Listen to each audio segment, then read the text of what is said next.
Hello दोस्तों, मेरा नाम है यश सोलंकी। तो आज मैं दोबारा आपके सामने प्रस्तुत हो चुका हूं। देखते रहिएगा दिल्ली वाला टीचर। तो आज भी हम यहां पर अपना सेकंड टॉपिक स्टार्ट करने वाले हैं। जैसा कि हमने पहला टॉपिक यानी सोवियत प्रणाली क्या थी उसको हमने पढ़ लिया है और पूरी तरीके से लर्न भी कर लिया था। तो पहला टॉपिक जो था वो हमारा क्लियर हो चुका है। आज हम यहाँ पे बिल्कुल उसी की तरह सेकेंड टॉपिक को भी कवर करने वाले हैं। तो अगर आप चाहते हो कि भाई हमारा सेकंड टॉपिक भी पहले की तरह जो हमने ट्रिक्स के साथ पढ़ा था उसी की तरह सेकंड टॉपिक भी यहां पर हमारा बिल्कुल कंप्लीट हो जाए, याद हो जाए, तो देखते रहिए मेरे साथ दिल्ली वाला टीचर। तो आइए स्टार्ट करते हैं अपना सेकंड टॉपिक। तो यहां पर हमारे सेकंड टॉपिक का नाम है गोर्बाचेव और सोवियत संघ का विघटन। गोर्बाचेव और सोवियत संघ का विघटन, ये हमारा अब सेकंड टॉपिक होने वाला है। गोर्बाचेव और सोवियत संघ का विघटन, इसी को हम क्या बोलते हैं? Gorbachev and the disintegration. विघटन को ही हम क्या बोलते हैं? Disintegration. Disintegration of Soviet union. तो आज हम अपने इस टॉपिक को बिल्कुल कहानी की तरह स्टार्ट करेंगे और ख़त्म भी कर देंगे। तो स्टार्ट करते हैं अपना इस वाले टॉपिक को। तो पहले हमारे को टॉपिक का नाम समझ में आना चाहिए, तो पहले टॉपिक के नाम के ऊपर चलते हैं। तो जैसे कि नाम के अंदर यहाँ लिखा हुआ है गोर्बाचेव और सोवियत संघ का विघटन। विघटन का मतलब होता है टूट जाना, यानी कि जब भी किसी चीज़ के टूटने की बात आती है तो हम वहाँ पर एक वर्ड यूज़ करते हैं, कौन सा? विघटन। और विघटन को ही हम इंग्लिश में कहते हैं डिसइंटीग्रेशन, यानी कि टूट जाना। ठीक है, तो यहां पर किसके टूटने की बात चल रही है? यूएसएसआर के टूटने की बात चल रही है। यूएसएसआर क्या है? तो यूएसएसआर एक ग्रुप बना हुआ है, एक पूरा बड़ा सा एक समूह बना हुआ है। कितने देशों का बना हुआ है? तो याद रखना है भाई, इसके अंदर टोटल कितने देश? 15 देश। ये पहले मैं आपको फर्स्ट वाली वीडियो में बता चुका हूं। तो यूएसएसआर जो 15 देशों से मिलकर एक ग्रुप बना हुआ था, ये ग्रुप क्या हुआ? बाद में जाके टूट गया। टूट गया यानी विघटन हो गया। तो हम यहाँ पे इस टॉपिक में यही देखने वाले हैं कि यूएसएसआर का विघटन कैसे हुआ, यूएसएसआर का डिसइंटीग्रेशन कैसे हुआ। और एक बात हमारे को और देखनी है यहाँ पर कि जैसे कि लिखा हुआ है गोर्बाचेव और सोवियत संघ का विघटन। गोर्बाचेव नाम से समझ आ रहा है। गोर्बाचेव, गोर्बाचेव क्या होता है? मतलब कि अलग सी फीलिंग आ रही है सुन के इस नाम को, है ना? तो गोर्बाचेव जो मैं आपको बता दूं भाई, ये एक पर्सन का नाम है, एक बंदे का नाम है गोर्बाचेव। ठीक है, ये नाम अजीब सा ही है थोड़ा। तो गोर्बाचेव इसका नाम था और पूरा नाम था इसका मिखाइल गोर्बाचेव। क्या नाम था पूरा? Mikhail Gorbachev. तो यहां पर इस टॉपिक में हमारे को यह समझना है कि मिखाइल गोर्बाचेव के आने के बाद उसने क्या करा? बहुत सारी चीज़ों में अमेंडमेंट्स करने स्टार्ट कर दिए, सुधार करने स्टार्ट करे। ऐसी ऐसी जगह उसने टांग अड़ाई कि यूएसएसआर का विघटन हो गया। तो यानी कि इस टॉपिक के अंदर हमारे को यह समझना है कि मिखाइल गोर्बाचेव ने टांग कैसे अड़ाई और उसकी वजह से यूएसएसआर का विघटन कैसे हुआ। तो उम्मीद करता हूं कि भाई आपको अब ये समझ आ गया होगा कि आज की वीडियो में हम क्या पढ़ने जा रहे हैं। ठीक है, तो स्टार्ट करते हैं अपनी वीडियो को, इस टॉपिक को ख़त्म करते हैं। तो इस टॉपिक को जब हम स्टार्ट करते हैं तो हमारे को सबसे पहले देखने को मिलता है यहाँ पर कि हुआ क्या था 1980 के दशक के मध्य में। 1980 के दशक के मध्य में। अब इसका मतलब क्या होता है भाई 80 के दशक के मध्य में? ये क्या बोल दिया मैंने? ठीक है, तो पहले इसको समझते हैं। देखना दोस्तों, तो दशक का मतलब होता है यहाँ पर 10 साल। क्या मतलब होता है? 10 साल। दशक होता है 10 साल। ठीक है, तो यहाँ पर जैसे लिखा हुआ भाई 1980 का दशक। क्या लिखा हुआ है? 1980 का दशक, यानी दशक यानी 10 साल। यानी कि यहाँ पर जो बात चल रही है 1980 से लेकर कब तक? 1990 तक। 10 साल जोड़ेंगे तो भाई 90 ही आएगा। तो यानी कि 1980 से लेकर 90 तक की बात कर रहे हैं। दूसरा यहाँ पर क्या लिखा हुआ है? 1980 के दशक के मध्य में। गौर करने वाला वर्ड यहाँ पर ये है, मध्य मतलब क्या होता है? बीच में। तो अगर हम ये देखेंगे कि 1980 से और 1990 है तो इनके बीच में कौन सा साल आता है? कौन सा ईयर आता है? 1985, बहुत बढ़िया। क्या आता है 1985, यानी कि जो हम यहाँ पर बात कर रहे हैं वो हम बात कर रहे हैं 1985 की। अगर एक्यूरेट ईयर की बात करें तो वो है 1985। तो 1985 की यहाँ पर बात चल रही है। अब समझते रहिएगा कहानी को कि भाई 1985 के अंदर क्या हुआ है, ठीक है। तो अब जैसे कि यहाँ पर क्या हुआ कि भाई 1980 के दशक के मध्य में, यानी कि 1985 में क्या हुआ, कम्युनिस्ट पार्टी जो थी, कम्युनिस्ट पार्टी को सुन के आपको दिमाग में कुछ ना कुछ याद आया होगा कि कम्युनिस्ट पार्टी कहाँ की है, यूएसएसआर की। और याद भी ये भी रखना है कि भाई यूएसएसआर के अंदर सिर्फ एक पार्टी थी, कौन सी पार्टी, कम्युनिस्ट पार्टी, बहुत बढ़िया। तो 1980 के दशक के मध्य में क्या हुआ, कम्युनिस्ट पार्टी जो थी यूएसएसआर वाली, उसका क्या हुआ, हेड बन गया। कौन बन गया, वही मिखाइल गोर्बाचेव। गोर्बाचेव सुन के कुछ और नहीं सोचना दिमाग में, ठीक है। तो कम्युनिस्ट पार्टी का यहाँ पे हेड यानी कि मिलिट्री जनरल, एक तरीके से हम यहाँ पर बोल सकते हैं सेक्रेटरी जनरल। क्या बोल सकते हैं, सेक्रेटरी जनरल। तो कम्युनिस्ट पार्टी का यहाँ पर हेड बना सेक्रेटरी जनरल, ठीक है। और इसी सेक्रेटरी जनरल को हम हिंदी में कहते हैं महासचिव। क्या कहते हैं, महासचिव। तो अब जैसे कि क्या हुआ भाई, 1980 के दशक के मध्य में कम्युनिस्ट पार्टी का महासचिव यानी कि सेक्रेटरी जनरल बन के आ गया। नया सेक्रेटरी जनरल आया, कौन सा, मिखाइल गोर्बाचेव।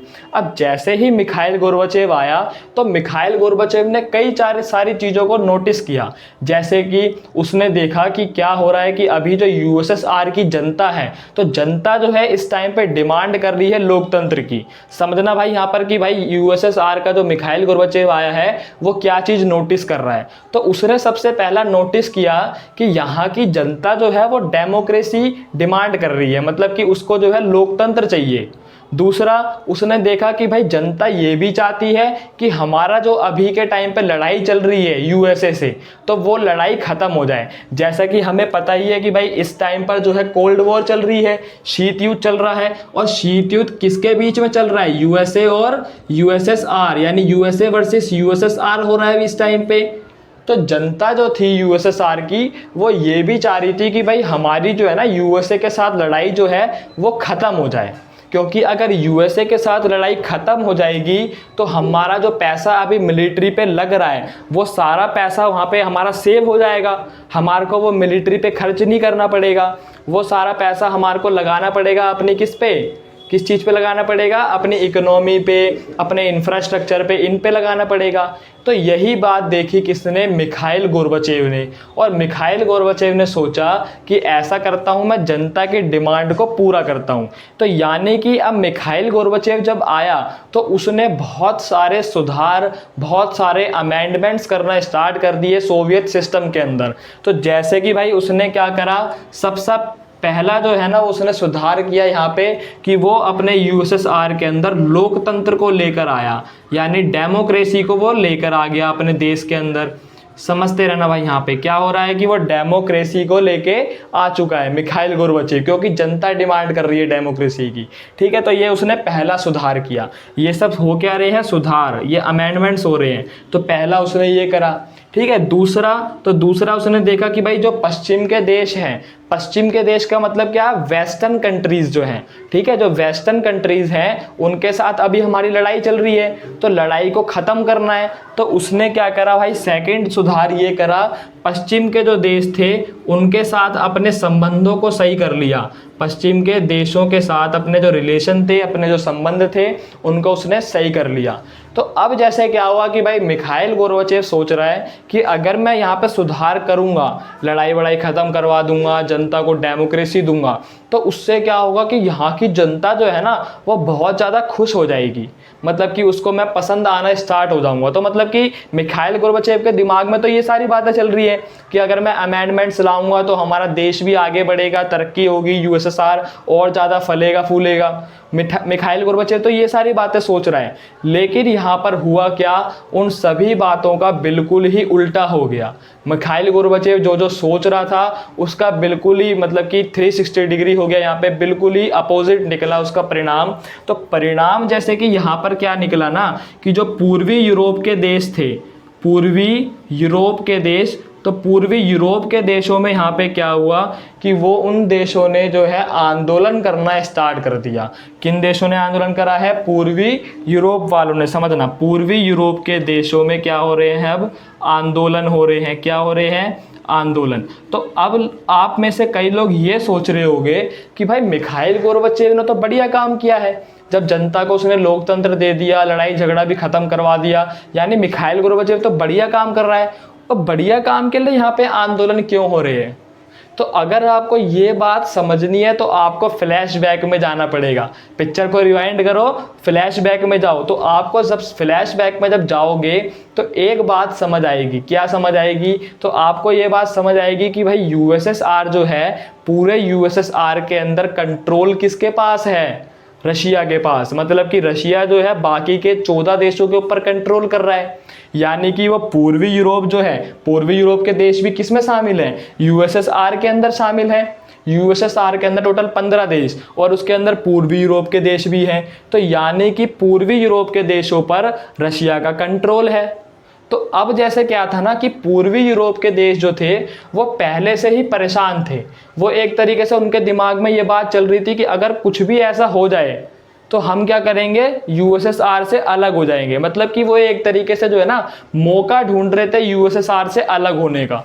पहले से ही वो मौका ढूंढ रहे हैं कि भाई ऐसा कुछ हो जाए कि हम लोग जो है ना यूएसएसआर से अलग हो जाए, उनसे निकल जाए बाहर। मतलब कि वो बचने का एक तरीके से एक चांस देख रहे हैं बस। तो अब जैसे क्या हुआ कि भाई पूर्वी यूरोप के देशों ने देखा कि अब क्या हुआ भाई, यूएसएसआर जो है ना उसका जो सेक्रेटरी जनरल कौन बन गया है? Mikhail Gorbachev. और मिखाइल गोर्बाचेव जो है ना उसके पास ज़्यादा एक्सपीरियंस नहीं है, उसके पास जो है ज़्यादा एक्सपीरियंस है नहीं, और वो जो है जल्दी से डिसीजन भी नहीं ले पाता है। अभी नया नया बंदा ही बना है, ढीला ढाला सा एक सेक्रेटरी जनरल बन के आया है। तो जब ये पूर्वी यूरोप वाले देशों ने देखा तो उन्होंने बोला कि भाई मिल गया मौका, अब तो हमारे को यहीं पर जो है ना मतलब मौके पे चौका मारना पड़ेगा। तो पूर्वी यूरोप वालों ने देखा कि भाई मौका मिल चुका है, अब अगर हम यहाँ पे जो है मतलब कि लोहा गर्म है, हथौड़ा मारेंगे तो वो लोहा टूट जाएगा। तो मिखाइल गोर्बाचेव जैसे ही आया, पूर्वी यूरोप के देशों ने आंदोलन करना स्टार्ट किया। लोहा गर्म था, हथौड़ा मार दिया। ठीक है, तो पूर्वी यूरोप के देशों में आंदोलन हुए। क्यों हुए आंदोलन? समझ आ गया ना, क्योंकि पहले से ही मौका ढूंढ रहे हैं उससे अलग होने का।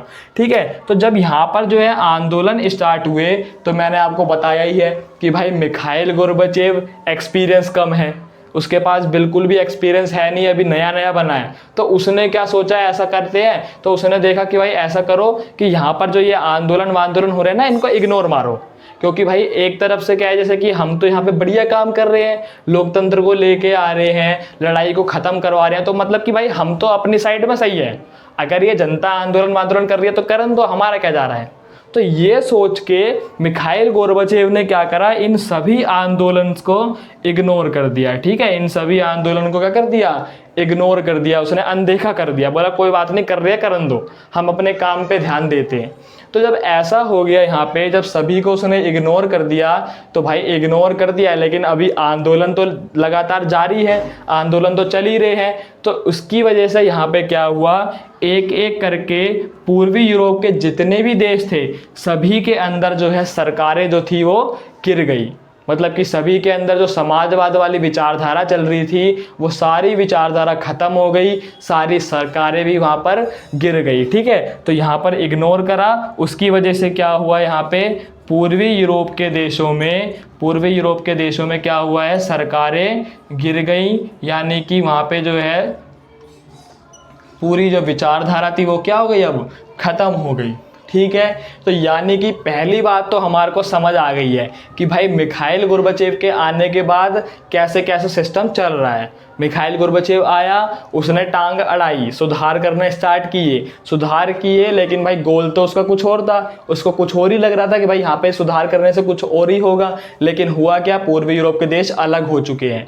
यानी कि गोर्बाचेव के आने के बाद अब सोवियत संघ का विघटन जो है वो चालू हो चुका है। धीरे धीरे सोवियत संघ अलग हो रहा है, सारे देश निकलते जा रहे हैं, पूर्वी यूरोप के देश जो है वो निकल ही चुके हैं।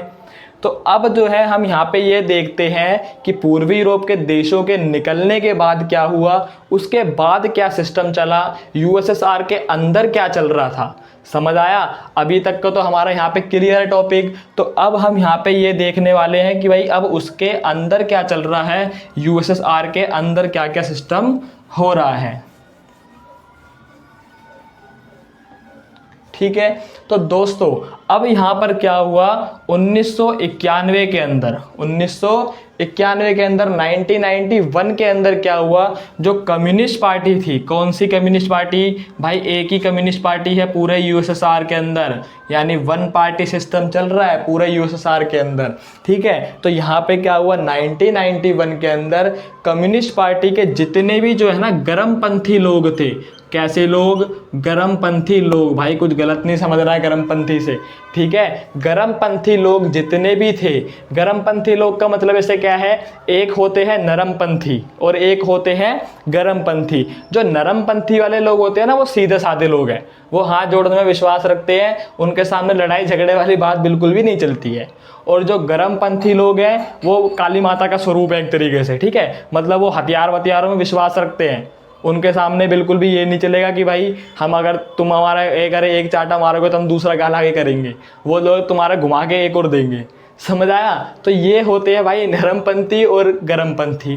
ठीक है, तो यहाँ पर क्या चल रहा था कि भाई गरमपंथी लोग जितने भी थे कम्युनिस्ट पार्टी के, उनका दिमाग खराब, जब उन्होंने देखा कि भाई ये गोरबाचेव जो बंदा आया, ये बुढ़ा सा जो बैठ गया सीट पे आके, इसने तो सारा सिस्टम ही बेकार कर दिया।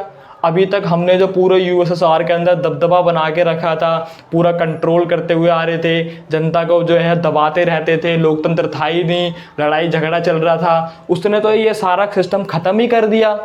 यानी कि यहाँ पे क्या हुआ, जो कम्युनिस्ट पार्टी के गरमपंथी लोग हैं उन्होंने बोला भाई इसको हटाओ गोरबाचेव को, क्योंकि जब तक ये गोरबाचेव रहेगा तब तक हमारी पावर जो है वो कम ही हो जाएगी, वो कम होती रहेगी।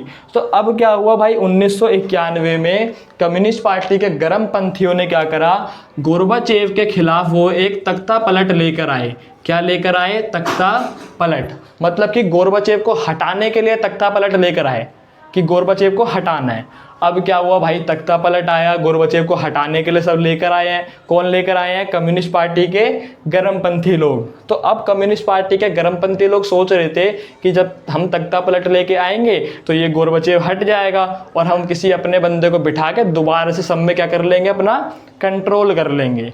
लेकिन यहाँ पर क्या हुआ, जैसे ही ये तख्ता पलट आया तो पूरी जनता ने क्या करा, इस तख्ता पलट का विरोध किया। पूरी जनता ने क्या करा, इस तख्ता पलट का विरोध किया। समझते रहना भाइयों, जनता ने विरोध किया।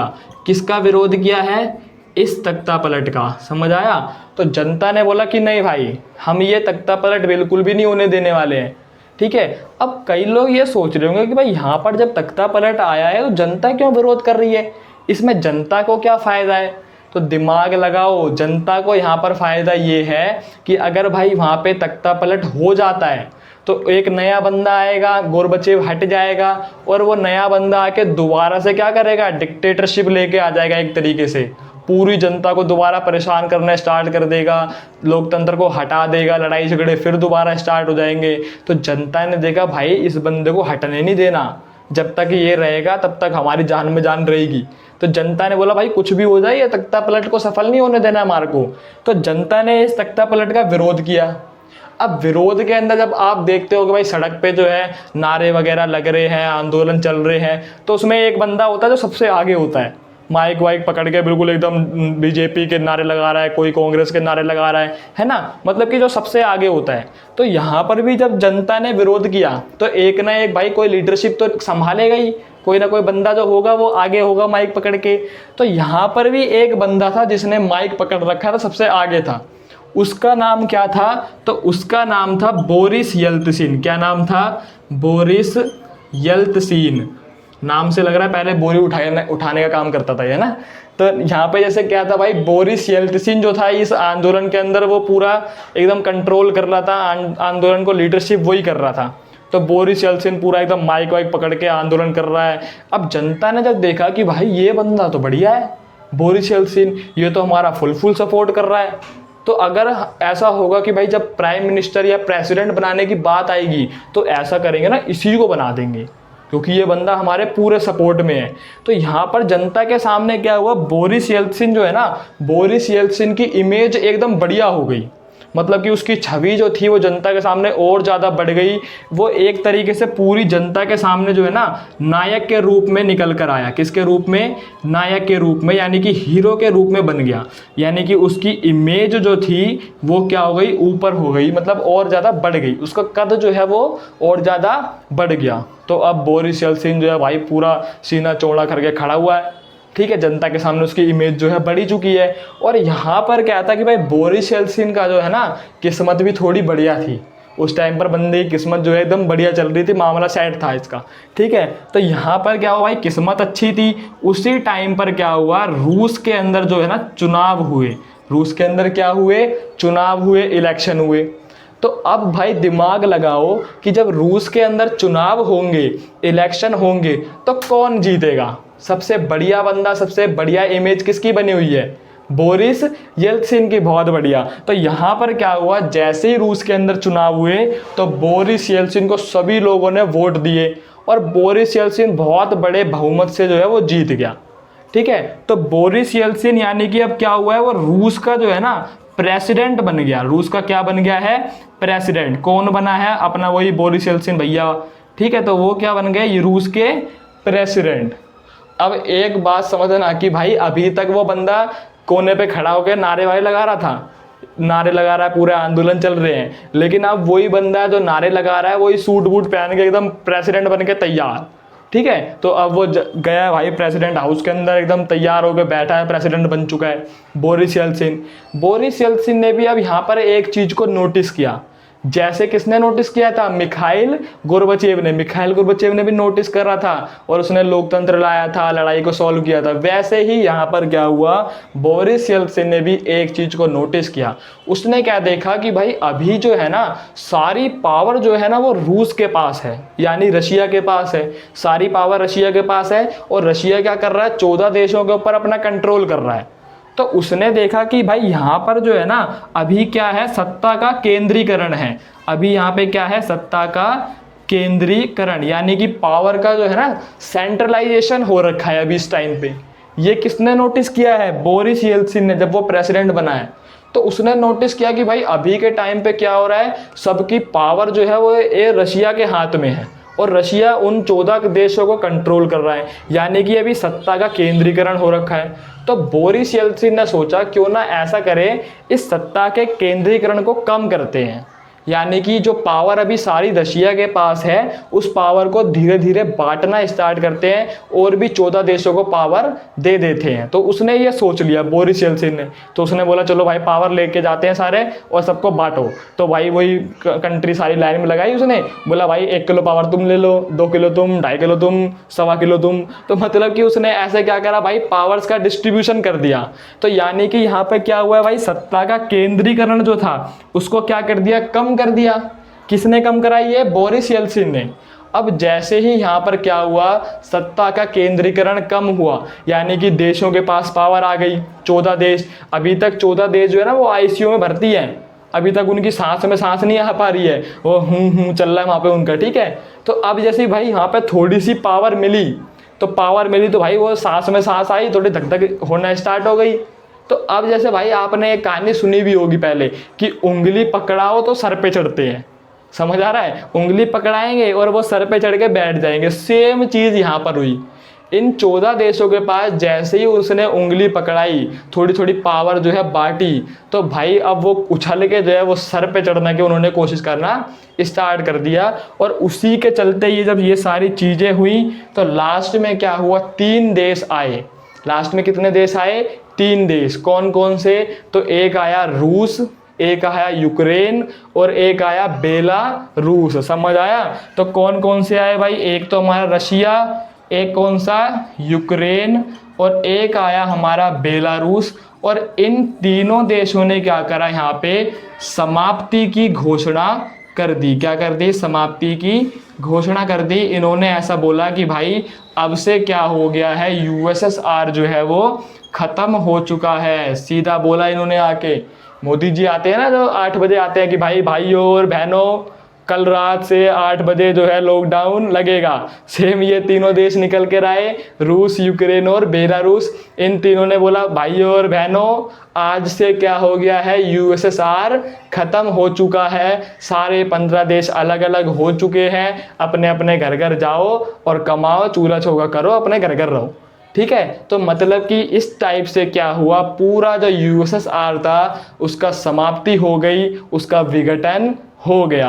तो हमने जो यहाँ पे टॉपिक स्टार्ट किया था गोर्बाचेव और सोवियत संघ का विघटन, तो अब हमारे को ये बात समझ आ गई है कि गोर्बाचेव के आने के बाद क्या क्या चीज़ें हुई। पहले तो पूर्वी यूरोप के देश अलग हुए और बाद में अंदर क्या चला, कम्युनिस्ट पार्टी के लोग तख्ता पलट लेके आए, उन्होंने विरोध किया, जनता ने जो है उसका विरोध करना स्टार्ट किया। उसके अंदर भूमिका सबसे बड़ी किसने निभाई, बोरिस येल्सिन ने। किस्मत बढ़िया थी, चुनाव हो गए, चुनाव के अंदर प्रेसिडेंट बन गया। प्रेसिडेंट बना तो उसने सत्ता का केंद्रीकरण कम कर दिया, 1 किलो 2 किलो पावर बांट दी, और पावर बांटने के बाद उंगली पकड़ाई, सर पे चढ़ गए। और सर पे चढ़ने के बाद क्या हुआ, 3 देश निकल कर आए, रूस, बेलारूस और यूक्रेन। तीनों ने समाप्ति की घोषणा कर दी, बोला कि भाई आज से क्या हो गया है, यूएसएसआर खत्म हो चुका है। एक बात और याद रखनी है हमारे को यहाँ पे, क्या बात याद रखनी है कि ये जो समाप्ति की घोषणा इन्होंने करी है, ये करी थी इन्होंने 1991 के दिसंबर में। कब करी थी, 1991 के दिसंबर में। याद रखना, पूछ लूंगा कभी भी। 1991 के दिसंबर में समाप्ति की घोषणा कर दी और पूरा यूएसएसआर खत्म हो गया। तो अब हमारे को इतना तो समझ आ गया कि भाई यूएसएसआर कैसे खत्म हुआ है, उसका विघटन कैसे हुआ है। अब विघटन के बाद क्या क्या चीज़ें हुई, क्या क्या चेंजेस हुए, एक दो चीज़ें जो भी चेंज हुई वहाँ पे, उसको भी एक बार नज़र डाल देते हैं, उसके ऊपर भी उसको भी एक बार समझ लेते हैं। तो मैं अब इसको मिटाता हूँ और अब देखते हैं कि भाई चेंजेस क्या हुए हैं विघटन के बाद। चेंजेस को एक बार ही देख लेते हैं। तो सबसे पहला चेंजेस यहाँ पर ये हुआ कि जो कम्युनिस्ट पार्टी थी, कम्युनिस्ट पार्टी को ही सबसे पहले उठा के वहाँ पर बैन कर दिया गया। बोला भाई यहाँ पर जो सारी जो लड़ाई हुई है, मतलब कि जो फसाद की जड़ है ना, वो ये कम्युनिस्ट पार्टी ही है। तो भाई ऐसा करो, सबसे पहले इस कम्युनिस्ट पार्टी को ही बैन कर दो। और एक बात और याद रखनी है कि जो ये कम्युनिस्ट पार्टी थी, ये वहाँ पर 70 साल से अपना शासन चला रही थी। कितने साल से चला रही थी अपना शासन, 70 साल से। तो 70 साल से जो पार्टी चलती हुई आ रही थी, उस पार्टी को वहाँ पर बैन कर दिया गया। सबसे पहला चेंजेस यहाँ पर ये हुआ। उसके बाद दूसरा चेंजेस यहाँ पर हुआ कि कम्युनिस्ट पार्टी बैन हो गई है, पहला चेंजेस तो ये। दूसरा चेंजेस यहाँ पर ये हुआ कि जो भी नए आज़ाद देश निकल कर आए, मतलब कि जो अब नई नई कंट्रीज़ निकल कर आई हैं, 15 देश अलग हो चुके हैं, यानी कि पूरी दुनिया के सामने टोटल 15 देश नए नए निकल कर आए। ठीक है, तो जितने भी यहाँ पर जो न्यूली आज़ाद कंट्रीज़ थी, यानी कि नए आज़ाद देश थे, उन सभी देशों ने यहाँ पर क्या करा, लोकतंत्र को अपना लिया। किसको अपना लिया, लोकतंत्र को, और साथ में पूंजीवाद वाली विचारधारा को भी अपना लिया। ठीक है, अभी तक इन देशों में कौन सी विचारधारा चल रही थी, समाजवाद वाली। तो अब देशों ने क्या करा, समाजवाद को हटाया और वहाँ पर लोकतंत्र की स्थापना करी और पूंजीवाद की स्थापना कर ली। तो ये 2 चेंजेस हुए। उसके अलावा यहाँ पे तीसरा चेंजेस यहाँ पर ये हुआ कि अब उन देशों ने सोचा, जो 15 देश यहाँ पे निकल कर आए हैं, 15 देशों ने सोचा क्यों ना ऐसा करें कि अपने लिए एक ग्रुप बनाते हैं। अपने लिए क्या बनाते हैं, एक ग्रुप बनाते हैं, और वो ग्रुप जो होगा ना, क्या होगा, हमारी हेल्प के लिए होगा।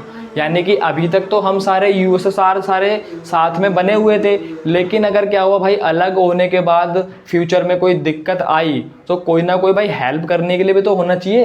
तो उसी के लिए उन्होंने यहाँ पर एक ग्रुप बनाया और ग्रुप का नाम रखा CIS। क्या नाम रखा, CIS।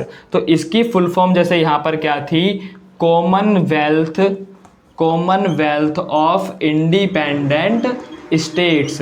ठीक है, तो कॉमनवेल्थ ऑफ इंडिपेंडेंट स्टेट्स बन के तैयार हो गया। इसी को हम हिंदी में कहते हैं स्वतंत्र राज्यों के राष्ट्रकुल। क्या कहते हैं, स्वतंत्र राज्यों के राष्ट्रकुल। ये किस लिए बनाया गया है, फ्यूचर में हेल्प की जरूरत पड़े उस लिए बनाया गया। समझ आया। तो इतने ये सारे क्या हुए, चेंजेस हुए। उसके अलावा एक यहाँ पर चेंजेस ये भी हुआ कि जो रशिया था, रशिया को क्या करा गया, यहाँ पे उत्तराधिकारी जो है बना दिया गया। क्या बना दिया गया? उत्तराधिकारी बना दिया गया। जैसे कि उन्होंने बोला कि भाई यूएसएसआर तो अब खत्म हो चुका है, मतलब कि एक तरीके से उन्होंने क्या करा, यूएसएसआर जो था ना, यूएसएसआर को फादर की तरह वो कंसिडर कर रहे हैं कि भाई यहाँ पे जो है पिता कौन है, यूएसएसआर। अब पिता तो मर चुके हैं, यूएसएसआर खत्म हो चुका है, तो भाई सारी संपत्ति जो है वो उसके बेटे के पास जाएगी ना। तो उन्होंने बस सिंपल सा यहाँ पे क्या करा है, यूएसएसआर का बेटा बना दिया किसको, रशिया को। तो उन्होंने बोला कि भाई जो अब यूएसएसआर की जितनी भी सारी संपत्ति है वो सब जाएगी रशिया के पास, क्योंकि रशिया जो है इन 15 देशों के अंदर अभी तक की सबसे पावरफुल कंट्री है, सबसे बड़ी कंट्री है। तो उन्होंने क्या करा, रशिया को उत्तराधिकारी बनाया, और उत्तराधिकारी बनाने के साथ साथ उन्होंने क्या करा, जितने भी जो परमाणु हथियार थे उन सब की जिम्मेदारी रशिया को सौंप दी। उसके अलावा उन्होंने क्या करा, सिक्योरिटी काउंसिल का मतलब क्या है, सुरक्षा परिषद, जो यूनाइटेड नेशन ऑर्गेनाइजेशन का एक काफ़ी ज़्यादा इम्पॉर्टेंट पार्ट है सिक्योरिटी काउंसिल। तो उन्होंने क्या करा, सिक्योरिटी काउंसिल के अंदर एक परमानेंट सीट दे दी किसको, यूएसएसआर का जो उत्तराधिकारी बना, रशिया को। ठीक है, तो रशिया को क्या करा उन्होंने भाई, सिक्योरिटी काउंसिल के अंदर परमानेंट सीट भी दे दी है, परमाणु हथियार भी दे दिए हैं। इसके अलावा जो भी वहाँ पर जो रशिया ने पहले अंतर्राष्ट्रीय संधियाँ करी थी, अंतर्राष्ट्रीय संधियाँ मतलब कि जो भी इंटरनेशनल संधियाँ करी थी यूएसएसआर ने अपने ज़माने में जब वो जिंदा था, ठीक है, जब उसने जो करी थी इंटरनेशनल संधियाँ, वो सभी संधियों को संभालने की जिम्मेदारी भी किसको मिल गई, रशिया को। तो उन्होंने बोल दिया कि भाई जितनी भी इंटरनेशनल संधियाँ हुई हैं, अंतर्राष्ट्रीय समझौते संधियाँ हुई हैं, उन सभी चीज़ों की जिम्मेदारी किसको मिलेगी, रूस को मिलेगी, रशिया को मिलेगी। तो ये सारी चीज़ें हुई हैं कब, यूएसएसआर के विघटन के बाद। ये सारी बातें हमारे को याद रखनी है कि यूएसएसआर के विघटन के बाद ये 4 चीजें हुई। कम्युनिस्ट पार्टी बैन कर दी गई, कितने साल पुरानी थी, 70 साल पुरानी। नए आजाद देशों ने किसको अपनाया, लोकतंत्र और पूंजीवाद को अपना लिया। सीआईएस ने क्या करा, कॉमनवेल्थ ऑफ इंडिपेंडेंट स्टेट्स बनाया गया है। यहाँ पे क्यों बनाया गया है, फ्यूचर में हेल्प के लिए बनाया गया। रशिया को उत्तराधिकारी बनाया गया, परमाणु हथियारों की जिम्मेदारी दे दी गई उसको, अंतर्राष्ट्रीय संधियों की भी जिम्मेदारी दे दी गई, और सिक्योरिटी काउंसिल यानी सुरक्षा परिषद में एक परमानेंट सीट जो है वो दे के मतलब कि दे दी गई किसको, रशिया को। अब कमेंट में मेरे को आप सब ये बताओ कि सिक्योरिटी काउंसिल के अंदर टोटल परमानेंट कितनी सीट जो है आती हैं, और वो जो सीटें हैं उनके ऊपर कौन कौन से देश जो है विराजमान हैं, और ये भी बताना कि इंडिया सिक्योरिटी काउंसिल का हिस्सा है या फिर नहीं है। तो इसी के साथ हमारा ये आज का टॉपिक कंप्लीट होता है। मिलते हैं अपने नेक्स्ट वाले टॉपिक के अंदर। उस टॉपिक को भी हम इसी तरह क्या करेंगे, कवर करेंगे, बिल्कुल समझ के ट्रिक्स के साथ सारी चीज़ों को, कॉन्सेप्ट को समझेंगे। तो तब तक के लिए देखते रहिए दिल्ली वाला टीचर।